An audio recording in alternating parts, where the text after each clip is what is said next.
Make sure that you check out the ever brilliant We Are the People magazine. Issue 16 is out now. The link to buy the issue is in the description of the video down below.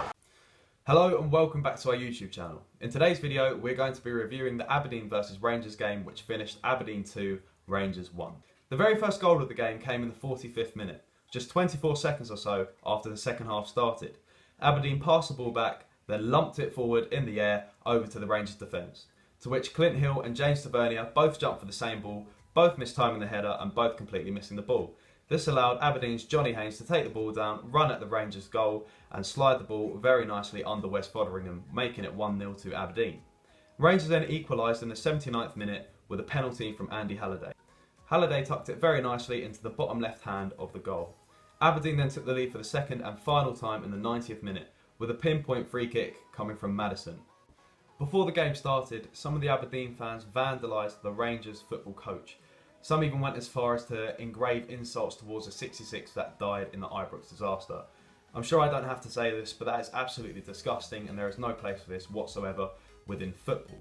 Not only that, but there was also a dig at Rangers being a new club in the 12th minute, where Aberdeen fans would applaud for a whole minute, which apparently indicated that we're a new club. If we are a new club and that is the case, then the question does rise as to why they feel such a strong rivalry with us, and also why on earth did they sell out their stadium. It's very confusing for someone like me. Due to these events, it's no secret that Rangers fans and players alike wanted to win this game, and it looked at one point as if it was going to go that way.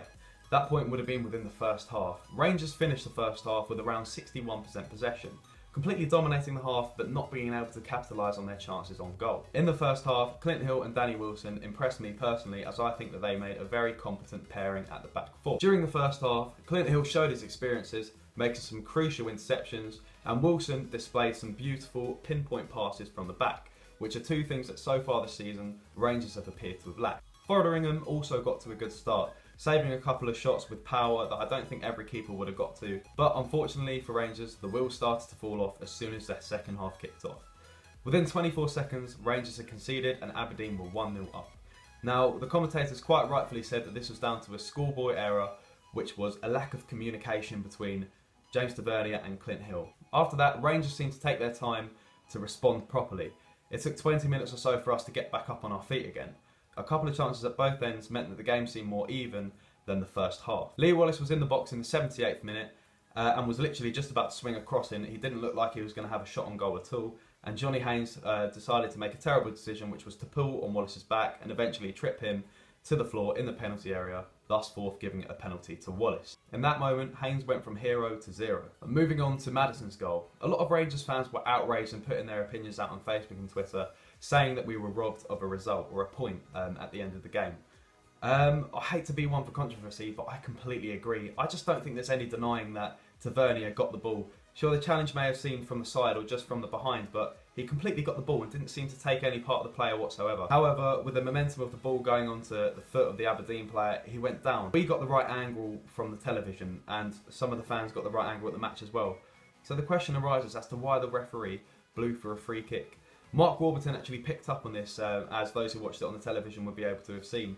He walked over to the referee at the end of the game and he looked like he said something along the lines of, "You can't make mistakes like that. That is effing disgraceful." For a man like Mark Warburton to voice his opinions in such a harsh way means that he must have felt really strongly, the same way that I think all of the fans who watched the goal would have felt about it too. But to sum that point up, I think the referee made a huge mistake, but I'd like to see all of your opinions on that as well, because I don't think anyone could really say that it wasn't a free kick. Within the second half, I think two big talking points would definitely be the likes of James Tavernier and Niko Kranjcar. When Niko Kranjcar was introduced to the game in the second half, I think a lot of fans were quite rightfully unsure about Warburton's decision to put him on. However, he didn't impress everyone, and that's quite understandable because everyone's got a different opinion and a different outtake on the game. But personally, he impressed me because Rangers, as a team, seemed to understand his way of play for the first time. They used him as a man to constantly ping 1-2s back and forward, successfully used his pinpoint passes to get the ball to the wings and also to keep play constantly moving. Niko Kranjcar has an undeniable ability to put forward such amazing passes that I don't think any other player on the team could quite do. However, as soon as he does lose the ball, or as soon as the ball is literally taken past him, he seems to give up. And on the off occasion that he doesn't give up, he gets a yellow card for making a very, very stupid challenge. On the whole though, for this game, I'd say that Niko Kranjcar had a very good game. But unfortunately, the Rangers players couldn't quite finish off the chances that he was providing. Another talking point about the game was James Tavernier. This time it wasn't good or in his favour because James Tavernier yet again was caught out of position. Now he's not a player that's unfamiliar with criticism amongst fans because fans have been saying this for a long time now. Should he be pushed up to right wing or should he be dropped out of the squad until he can sort out his position? I personally think that maybe to sort out the posture of Rangers, just for the time being, we should play Hodgson at right back and work with Tavernier to get his positioning right. Because at the moment, Tavernier seems to have the attacking mind of a right winger, which of course sometimes can make him pull off an amazing cross or a good shot or a long shot that troubles a keeper, or even getting the most assists in the team last season. However, in this game, Tavernier did not impress as he was always either up the field, leaving his position vacant, or he was giving players like Keynes too much room, allowing them to be trouble. Once again, thank you very much for watching, and make sure that you check out Blue Sea of Ibrox on Facebook and @AllThingsJers, that is our Twitter, make sure you follow it. Like and subscribe, and I'll see you next time.